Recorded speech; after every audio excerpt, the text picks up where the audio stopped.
सुप्रभात बच्चों। प्रस्तुत है आज दिनांक 7/10/2020 का कार्यपत्रक। यह कार्यपत्रक हमारी पाठ्यपुस्तक क्षितिज भाग 2 के कन्यादान नामक कविता पर आधारित है, जिसके रचयिता कवि ऋतुराज है।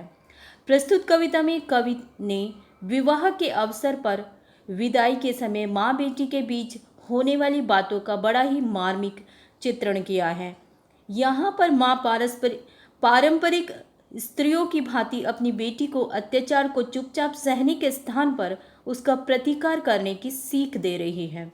तो आइए बच्चों, पढ़ते हैं आज का कार्यपत्रक और जानते हैं इसका अगला भाग। पहला भाग हम पिछले हफ्ते के कार्यपत्रक में पढ़ चुके हैं और आज हम आगे का भाग पढ़ेंगे और जानेंगे कि कवि ऋतुराज अपनी कविता के माध्यम से समाज को क्या संदेश देना चाहते हैं। माँ ने कहा, पानी में झांक कर अपने चेहरे पर मत रीझना। माँ ने कहा, पानी में झांक कर अपने चेहरे पर मत रीझना। आग रोटियां सेकने के लिए है, जलने के लिए नहीं। वस्त्र और आभूषण शाब्दिक भ्रम है,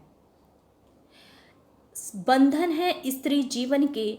माँ ने कहा, लड़की होना पर लड़की जैसी दिखाई मत देना। तो यहाँ आइए शब्दार्थ देख लेते हैं। रीझना का अर्थ होता है मन ही मन प्रसन्न होना। आभूषण गहने को कहते हैं। शाब्दिक शब्दों का भ्रम धोखा होता है।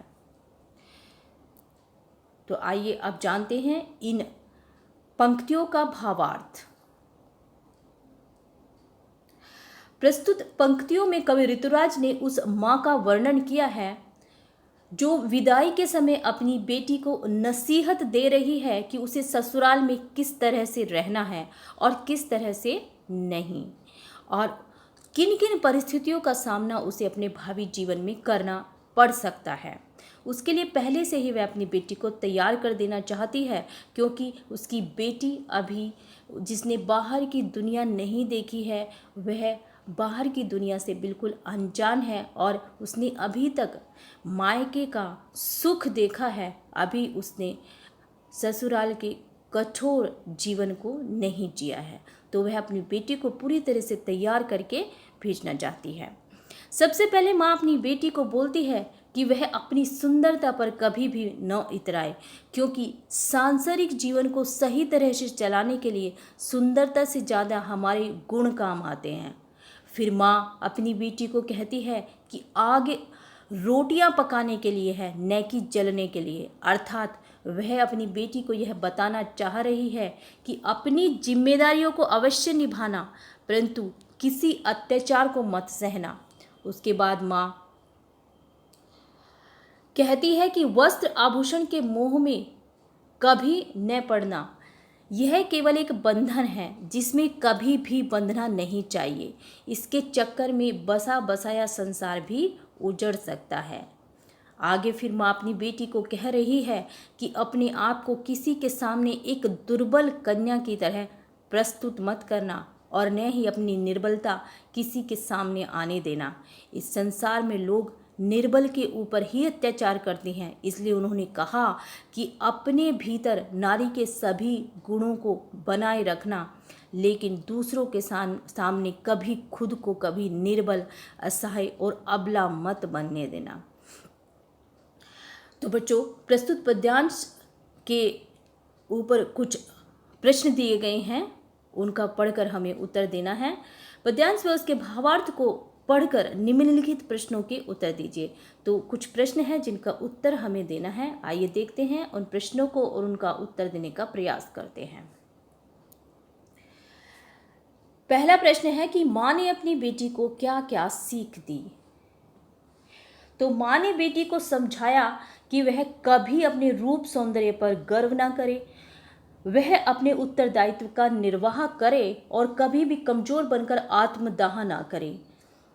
वस्त्र और आभूषण सब शाब्दिक भ्रम है, वह इनके बंधन में, इनके मोह में कभी भी न पड़े।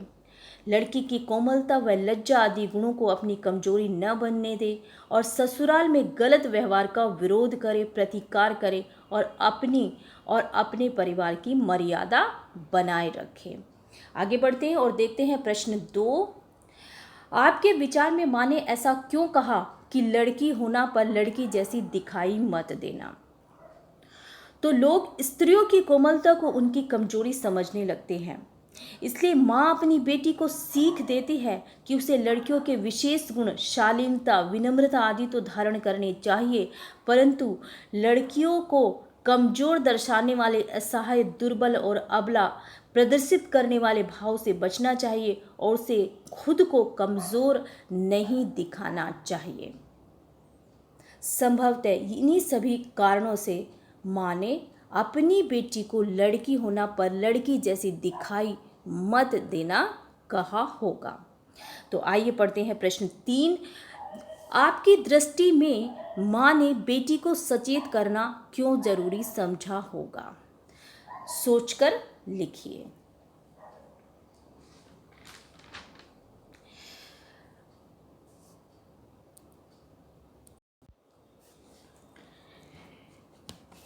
अपनी बेटी को सचेत कर देना माँ आवश्यक समझती है, क्योंकि यह समाज जिसे निर्बल और असहाय समझता है उसी पर अधिक अत्याचार करता है।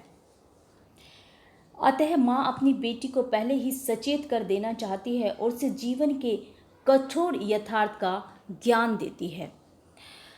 अगला प्रश्न देख लेते हैं। प्रश्न 4। पद्यांश के आधार पर भाव स्पष्ट कीजिए। आग रोटियां सेकने के लिए है, जलने के लिए नहीं। भाव स्पष्ट कीजिए।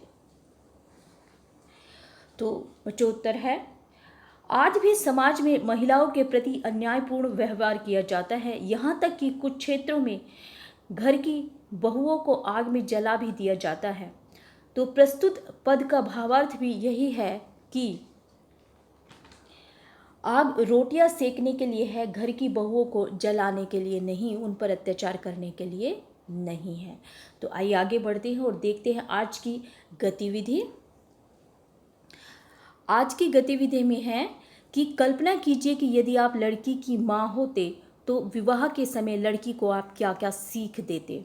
तो यहाँ पर आपको कल्पना करते हुए एक लड़की की माँ के रूप में बताना है कि आप अपनी बेटी को क्या क्या सीख दे सकते हैं उसके भावी जीवन को सुखी और समृद्ध बनाने के लिए।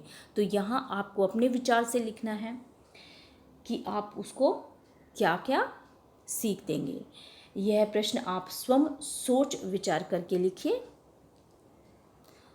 तो बच्चों आज के कार्यपत्रक के लिए इतना ही। मैं मिलती हूँ आपको अगले कार्यपत्रक में। तब तक के लिए पढ़ते रहिए और प्रसन्न रहिए।